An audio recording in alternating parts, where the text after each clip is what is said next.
Baby boomers dominate America's housing market. They own $19 trillion worth of real estate.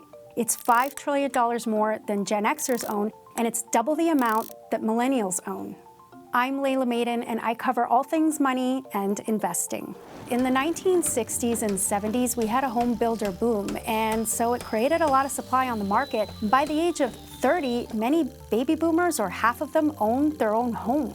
But a lot has changed since then. The gap between income and the price of a home has only widened over time. It means that housing is less affordable.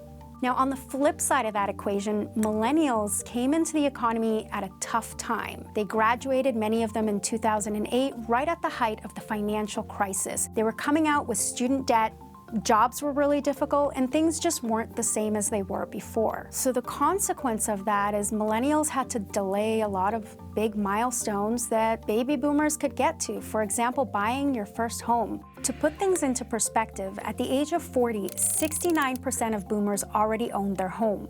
In contrast, only 62% of 40-year-old millennials own their home. Obviously, Gen Z is not 40 yet, but data shows they're already in a better position, with 30% of 25-year-olds owning their home.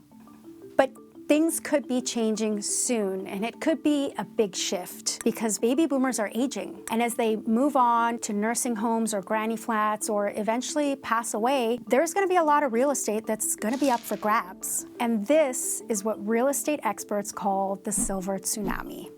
In 2019, Zillow estimated that 25% of owner-occupied homes could hit the market in the next 20 years. That's 20 million homes. We can expect boomers to begin aging out of their homes around 2030, after they reach 80 years old. So who's expected to benefit from this surplus of supply?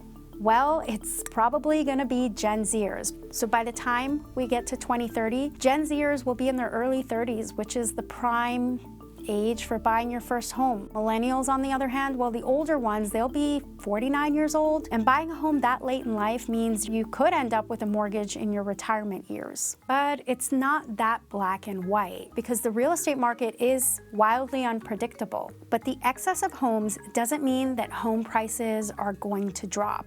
Not necessarily.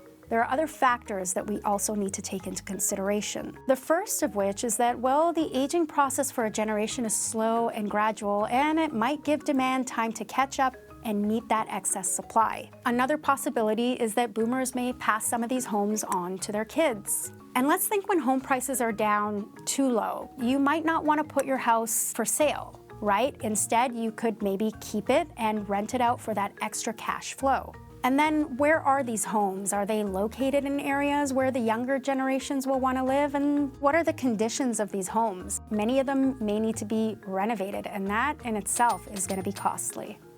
And then I spoke to a housing economist who brought up a point that I hadn't even thought about. There's an increasing amount of investors that are competing for homes. That means that demand can catch up with supply and even outpace the supply. Boomers have really shaped the real estate market as we know it, and they may shape it one last time, except this time, it could be Gen Zs that will be the beneficiaries of that.